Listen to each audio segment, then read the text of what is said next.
अगस्त 2022 में भारत सरकार द्वारा दिए गए आंकड़ों के मुताबिक इस देश के अंदर कुल 8.5 लाख के करीब वक्फ प्रॉपर्टी मौजूद है। हर वक्फ बोर्ड में एक विधायक, एक सांसद, एक मुस्लिम स्कॉलर, एक एडवोकेट, एक आईएएस ऑफिसर और एक मुतवल्ली होता है। पूरे नोटिस को देखें तो सिर्फ और सिर्फ राजगोपाल की जमीन पे नोटिस नहीं भेजा गया था, ये पूरे गांव पे नोटिस भेजा गया था कि ये पूरा गांव ही जो है वो हमारी प्रॉपर्टी है, जिस गांव के अंदर एक 1500 साल पुराना शिव मंदिर भी है। और जब तक वक्फ ट्रिब्यूनल का या वक्फ बोर्ड का उस पर एनओसी नहीं आता है या वक्फ ट्रिब्यूनल अपना फैसला नहीं देती है, तब तक न उस जमीन को बेचा जा सकता है, न खरीदा जा सकता है और कोई भी उस जमीन से रिलेटेड या उस प्रॉपर्टी से रिलेटेड काम नहीं होगा। नहीं तो किसी दिन ये उस संसद को भी वक्फ प्रॉपर्टी डिक्लेयर कर देंगे जिस संसद के माध्यम से इन्हें इस तरह की असीम शक्तियां दी गई हैं। नमस्कार दोस्तों, जय श्री राम। मैं आयुष और आप देख रहे हैं AR टॉक्स।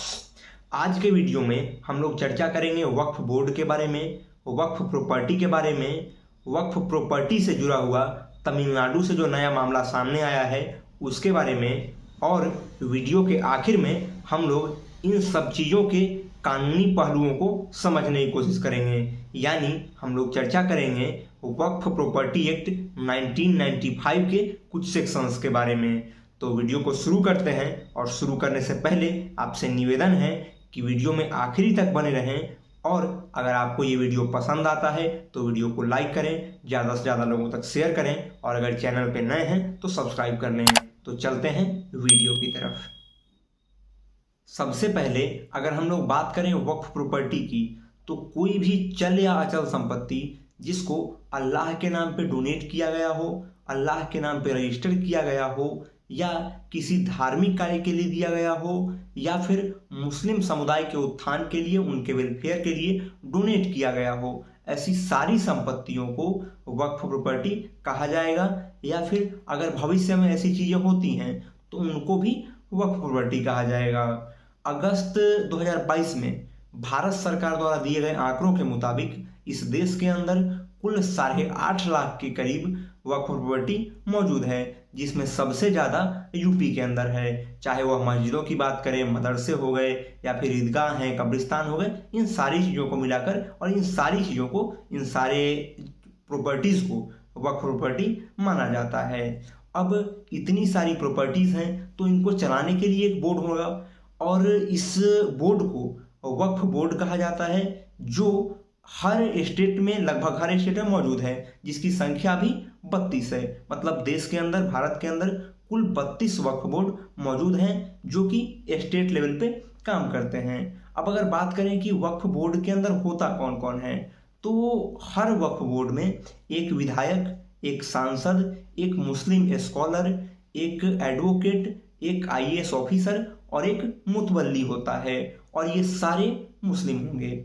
तो अब ये सारे लोग मिलकर इस चीज़ को चलाते हैं, वक्फ बोर्ड को, और चाहे वो इसको किस तरह से यूज करने की बात हो, या फिर किस तरह से इसको वेलफेयर के लिए यूज किया जाए, या फिर किस तरह से इसके डिस्प्यूट्स को डील किया जाए, तो इन सारी चीज़ों को देखा जाता है वक्फ बोर्ड के द्वारा। अब हम लोग बात करें कि ये तो सारी चीज़ें हो गई जो कही जाती हैं, जो पब्लिक डोमेन में हैं। अब क्या यही सच्चाई है, या सिर्फ और सिर्फ यही होता है वक्फ बोर्ड के माध्यम से, या वक्फ बोर्ड के द्वारा सिर्फ इतनी ही चीज़ें की जाती हैं? तो इसको समझने के लिए, जैसा कि हमने शुरू में कहा कि तमिलनाडु के अंदर से एक वक्फ प्रॉपर्टी से रिलेटेड जो मामला सामने आया है उसको समझने की ज़रूरत है। तो पहले उसको समझते हैं, फिर ये चीज़ें क्लियर हो जाएंगी। अगर हम लोग इस मामले को संक्षेप में समझने की कोशिश करें तो तमिलनाडु का तिरुचिरापल्ली डिस्ट्रिक्ट, तिरुचेंदुरई गांव, जहां का एक लोकल रेसिडेंट राजगोपाल जब अपनी 1.25 एकड़ ज़मीन को बेचने के लिए, अपने 1.25 एकड़ ज़मीन की रजिस्ट्री करने के लिए लोकल एडमिनिस्ट्रेशन के पास जाता है, लोकल रजिस्ट्री ऑफिस में जाता है, जहां उसे ये बताया जाता है कि आपका जो ज़मीन है उस पर तमिलनाडु वक्फ बोर्ड ने अपना दावा ठोका है, और अगर उस दावे के बावजूद आपको अपनी ज़मीन बेचनी है तो तमिलनाडु वक्फ बोर्ड के पास जाकर आपको वहाँ से एनओसी लाना पड़ेगा, और उसके बाद आप इस ज़मीन को बेच सकते हैं, जैसा कि नियम भी है। तो अब यहाँ खेल देखिए आप कि जो व्यक्ति, जिसका पुश्तैनी संपत्ति है, वो जिसका सालों से वो टैक्स पे कर रहा है, जिसके पास पेपर्स हैं, उस प्रॉपर्टी को वक्फ बोर्ड एक झटके में नोटिस भेजकर किस तरह से अपना बता देता है और इसके बाद इसको परेशान किया जाता है। तो जब ये चीज़ें मीडिया में आती हैं, जब ये चीज़ें लोकल प्रशासन के पास जाती हैं और बात आगे उछलता है, तो प्रशासन के द्वारा को मैनिपुलेट करने का प्रयास किया जाता है और बाद में एक ऑर्डर जारी कर दिया जाता है कि आप बेच सकते हैं ज़मीन को। और अगर हम लोग पूरी चीज़ों को देखें, पूरे नोटिस को देखें, तो सिर्फ और सिर्फ राजगोपाल की ज़मीन पे नोटिस नहीं भेजा गया था, ये पूरे गांव पे नोटिस भेजा गया था कि ये पूरा गांव ही जो है वो हमारी प्रॉपर्टी है, जिस गांव के अंदर एक 1500 साल पुराना शिव मंदिर भी है। अब 1500 साल पुराना यानी कि शायद इस्लाम के पहले से भी। तो अब इन चीज़ों को देखें तो, और वहाँ पे जब उस गांव का सर्वे किया जाता है, उस सर्वे में पता चलता है, जो वहाँ पे लोकल रेजिडेंट बताते हैं कि वो जो गांव है वो हिंदू बहुल गांव है, जहाँ पे 80% से ज़्यादा आबादी हिंदुओं की है। और इस तरह के भी कोई प्रमाण नहीं है कि पहले के टाइम में भी वहाँ कोई मुस्लिम रूलर था या फिर उस तरह की मुस्लिम आबादी थी जिसके तहत इस प्रॉपर्टी को या उस गाँव को वक्फ प्रॉपर्टी बनाने की बात कही जाए। तो इस तरह की चीज़ें अगर हम लोग समझने की कोशिश करें तो ये कोई पहला मामला नहीं है, या फिर इस तरह की चीज़ें कोई ऐसा नहीं है कि पहली बार आई हैं। इस तरह की लगातार चल रही हैं। हालांकि ये चीज़ें लाइमलाइट में नहीं आने दी जाती हैं जो भी एजेंडे के तहत, और ऐसा नहीं है कि ये कोई नॉर्मल काम है या फिर नॉर्मल एक इंसिडेंट है जो हो गया गलती से या फिर किस तरह से हो गया। ये एक एजेंडा है जो पूरे देश के अंदर लागू किया जा रहा है, पूरे देश के अंदर चलाने का प्रयास किया जाता है। हम लोग बार बार सड़कों पे देखते हैं जहाँ छोटा छोटा मजार बना दिया जाता है, जहाँ पे चादर डाल दिया जाता है, और बाद में वक्फ वाले इस चीज़ के लिए क्लेम करेंगे कि भैया ये प्रॉपर्टी हमारी है। मस्जिदें बना दी जाती हैं, जो भी चीज़ें हैं किस तरह से कब्जाने का प्रयास किया जाता है। तो इस हिसाब से तो फिर वो लोग जहाँ नमाज पढ़ेंगे, जिस रोड पर नमाज पढ़ेंगे वो उनका हो जाएगा। तो इस तरह की चीज़ों को समझने की ज़रूरत है। हालांकि आज भी देश के अंदर इन चीज़ों के खिलाफ और इस तरह के लोगों के खिलाफ आक्रोश उस तरह का नहीं है, या फिर लोग उस तरह से जागरूक नहीं हैं, खास करके रूरल एरियाज़ में, या फिर जो बॉर्डर एरियाज है, जो आदिवासी लोग जहाँ रहते हैं उन एरियाज़ में इन लोग ज़्यादा डिस्टर्ब करते हैं और वहाँ पे इन चीज़ों को बार बार लागू करने का या फिर उस तरह से कहें कि वहाँ पे व्यवधान डालने का प्रयास किया जाता है इन लोगों के माध्यम से। तो इसको समझने की ज़रूरत है। और ये इस केस का या फिर इस मामले का हमने इसमें इसलिए जिक्र किया कि ये रिसेंट मामला है और इससे ये सारी चीज़ें क्लियर हो जाती हैं कि वक्फ बोर्ड क्या करता है और क्या कहा जाता है। क्या सच में वक्फ बोर्ड के बारे में जितनी चीज़ें कही गई हैं या कानून में जितनी बातें कही जाती हैं वही हैं, या फिर और भी चीज़ें करता है। तो ये वक्फ बोर्ड की सच्चाई है जो अभी हमने देखा। और इन सारी चीज़ों को, इस आर्टिकल को अगर आप डिटेल में पढ़ना चाहते हैं तो मैं डिस्क्रिप्शन में लिंक दे दूंगा और आप उन चीज़ों को डिटेल पढ़ सकते हैं विथ प्रूफ। अब हम लोग बात करते हैं कि इसके लिए कानून क्या है, लॉ क्या कहता है।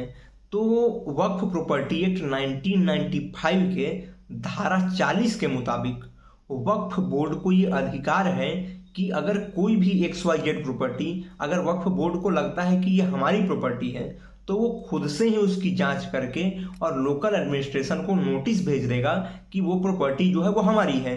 और ये चीज़ें करने के लिए ये नोटिस भेजते टाइम वक्फ बोर्ड को कोई भी डॉक्यूमेंट दिखाने की ज़रूरत नहीं है, ये ऐसा कानून में लिखा हुआ है। तो अब उसके बाद क्या करना है कि जो जिसका वो प्रॉपर्टी है, जिस भी व्यक्ति का प्रॉपर्टी है, अब उसको अगर पता चलता है कि इस हमारे प्रॉपर्टी पे वक्फ बोर्ड ने नोटिस दिया है या इसको उसने अपना बताया है, तो उस व्यक्ति को वक्फ बोर्ड के पास जाकर ही ये बताना होगा कि ये प्रॉपर्टी हमारी है और इस प्रॉपर्टी को, हमारी इस प्रॉपर्टी को वक्फ प्रॉपर्टी क्यों नहीं माना जाए। यानी खुद को प्रूव करने के लिए वो डॉक्यूमेंट देना होगा और उसके बाद जो भी डिसीजन आएगा वो वक्फ बोर्ड लेगी और वक्फ बोर्ड के बाद वक्फ ट्रिब्यूनल जो है वो उसका फाइनल डिसीजन करेगी। मतलब आपको कोर्ट नहीं जाना है, आपको वक्फ बोर्ड से NOC लेना होगा, आपको वक्फ ट्रिब्यूनल में जाकर प्रूव करना होगा कि ये ज़मीन हमारी है, ये प्रॉपर्टी हमारी है। और जब तक वक्फ ट्रिब्यूनल का या वक्फ बोर्ड का उस पर NOC नहीं आता है या वक्फ ट्रिब्यूनल अपना फैसला नहीं देती है, तब तक न उस जमीन को बेचा जा सकता है, न खरीदा जा सकता है और कोई भी उस जमीन से रिलेटेड या उस प्रॉपर्टी से रिलेटेड काम नहीं होगा। तो ये कानून है। अब इस तरह की चीज़ों को देखते हुए जो अभी तमिलनाडु की घटना जो हमने अभी जिक्र किया, तो इस तरह की तमाम घटनाएं देश के अब विभिन्न क्षेत्रों में, विभिन्न राज्यों में हो रही हैं। और उसका नतीजा ये है कि आज की तारीख में भारत के अंदर रक्षा विभाग यानी सेना के अलावा, सेना और रेलवे के बाद तीसरे नंबर पे सबसे ज़्यादा प्रॉपर्टी वक्फ बोर्ड के पास है।